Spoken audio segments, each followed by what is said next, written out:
Hello everyone, welcome to brain booster academy. இன்றைக்கி நம்ம பார்க்க போகிற டாபிக் பார்த்திங்கன்னா நூல்கள் மற்றும் அதனுடைய பாடல்களின் எண்ணிக்கைகள். இப்போ வாங்க டாபிக்குள்ளே போகலாம். தமிழ் விடு தூது 268 கன்னிகளை கொண்டுள்ளது.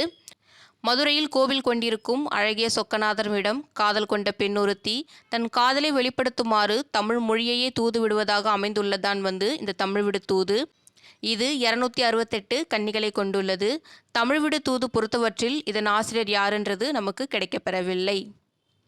அடுத்து ராவண காவியம். இதனை இயற்றியவர் புலவர் குழந்தை. இது 3100 பாடல்களை கொண்டுள்ளது. பெருமாள் மீது கொண்ட காதலினால் ஆண்டாள் இயற்றப்பெற்றதான் நாச்சியார் திருமொழி. இது 143 பாடல்களை கொண்டுள்ளது. முத்தொள்ளாயிரம். இது 900 பாடல்களை கொண்டுள்ளது. சேர சோழ பாண்டிய ஆகிய 3 அரசர்களையும் பாட்டுடை தலைவனாக கொண்டு இயற்றப்பெற்றதான் இந்த முத்தொள்ளாயிரம். இந்த முத்தொள்ளாயிரம் பொறுத்தவற்றில் இதன் ஆசிரியர் யாரென்றது நமக்கு கிடைக்கப்பெறவில்லை. அடுத்து மதுரை காஞ்சி. இது 782 அடிகளை கொண்டுள்ளது. இதனை இயற்றியவர் மாங்குடி மருதனர். மதுரை காஞ்சி பொறுத்தவற்றில் 354 அடிகள் மதுரையை மட்டுமே சிறப்பித்து பாடுவதால் இந்நூலுக்கு மதுரை காஞ்சி என்ற சிறப்பு பெயரும் உண்டு.